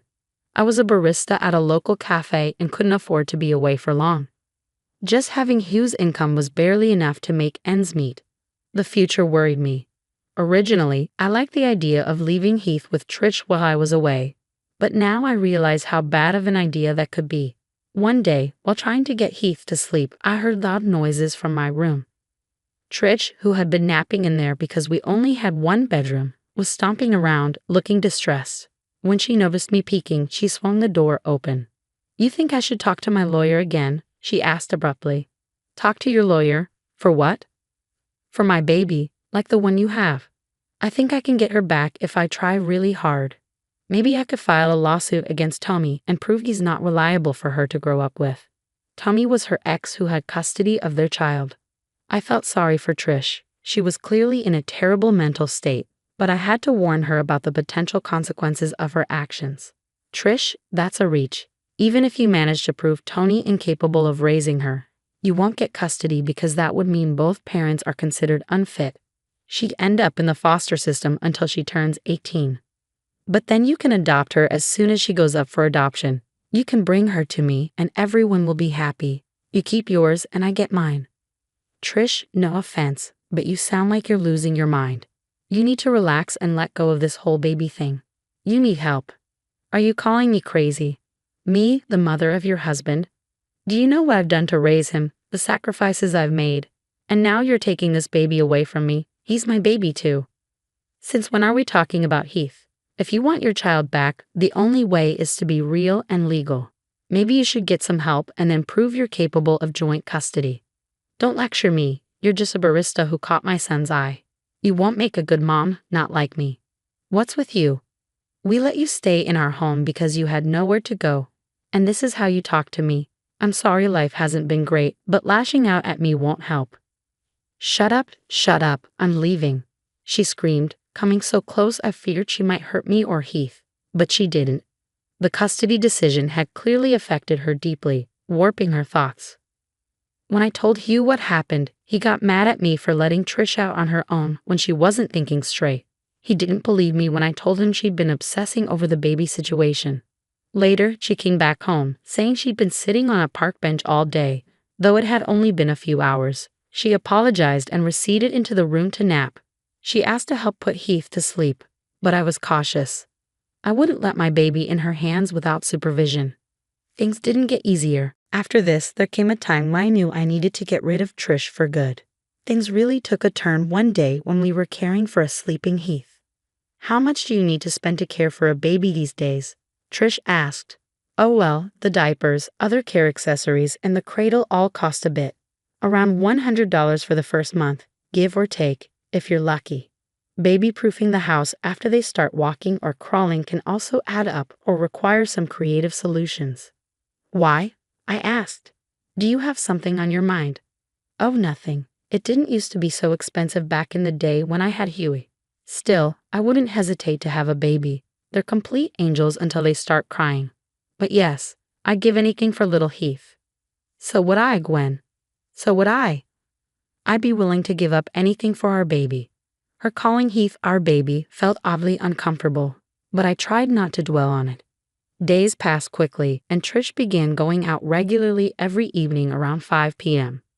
She'd leave the house all dressed up and with her purse. I doubted she was seeing someone new at her age, so I figured she was just taking walks and trying to look good.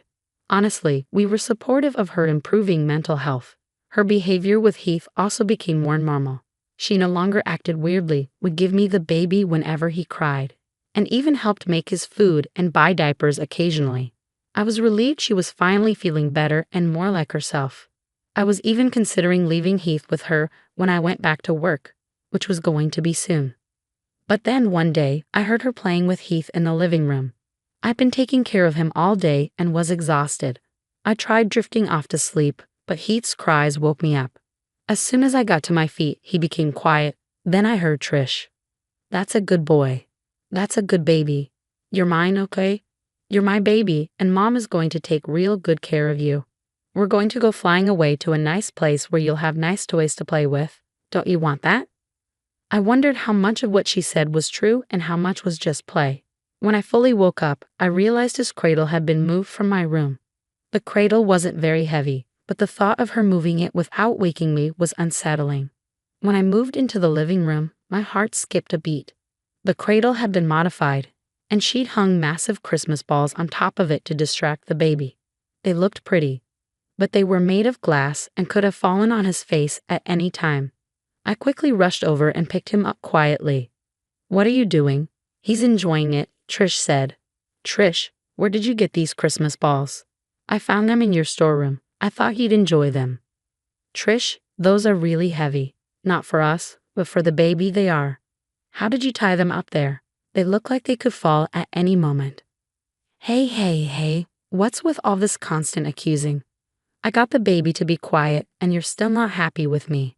I appreciate that you got him to be quiet, I really do. I'm happy that you're getting along with him, but these balls are dangerous.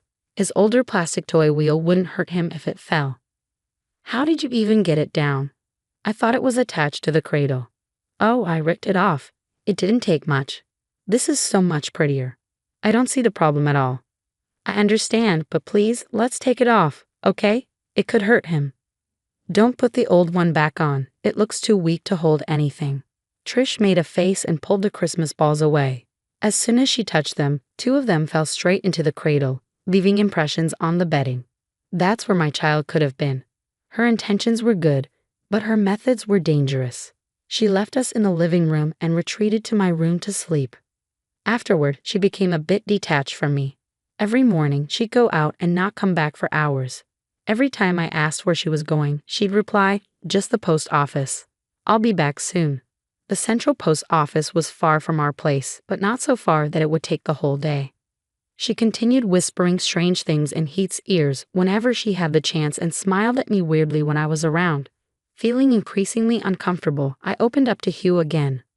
"I told you, she's trying to get better. Why aren't you being supportive?" Hugh said. She still acts oddly around him, telling him he's her baby and repeating her own name so he would say it first. You already know about the Christmas balls. I'm concerned.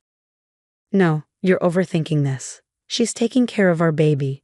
Yes, the Christmas balls were a slip-up, but you handled it, and she won't do it again. Okay? You need to help her get to the post office for whatever reason she's going. I've asked.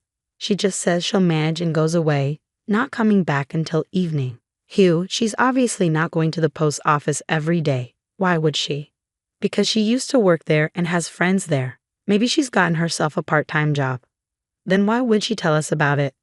I don't know. Look, just relax and stop keeping an eye out for my mom. She's innocent.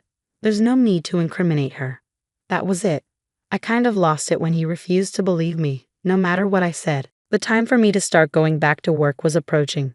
I knew this moment would come sooner or later, so I decided to prepare.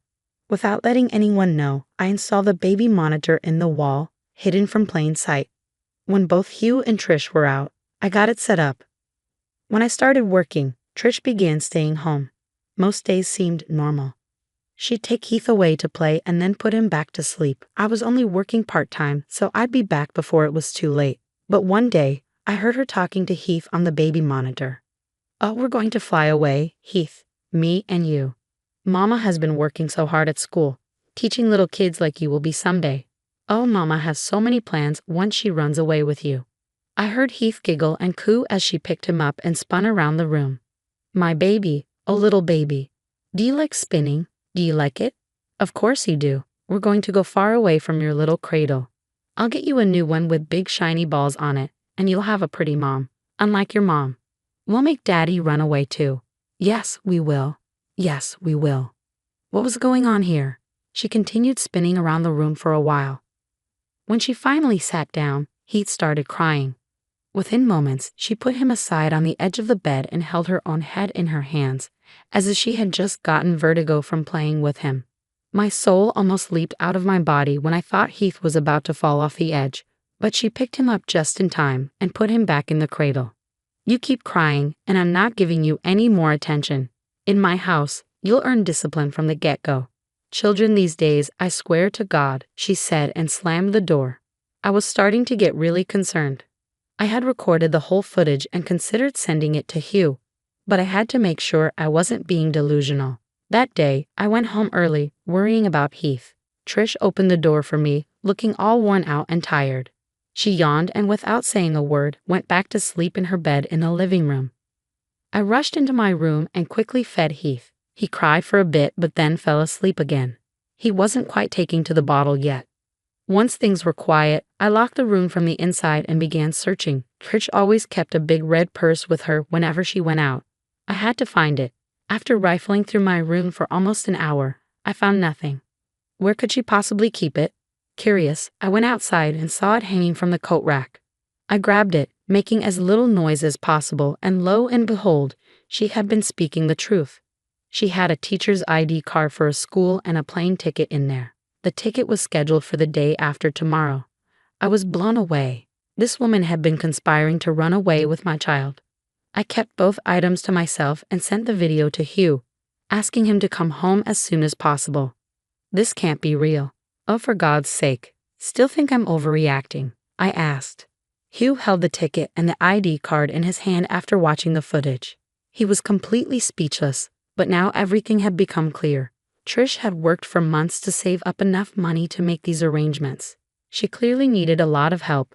Hugh didn't have a word to say in his defense, but he said, "We'll need to call my father." Jonah picked up the call quickly. When Hugh filled him in, the conversation was quite saddening. But one thing was for certain. We had to get rid of Trish. She did not belong in our house. You think you should leave her in a retirement home? Jonah suggested. That's what I do. I don't know. I think she needs to be put in psychiatric care first, Hugh replied. So the bottom line is you want her out of the house for good? Yes, please. Okay, well, I'll come over to talk to her in person. Let's get started.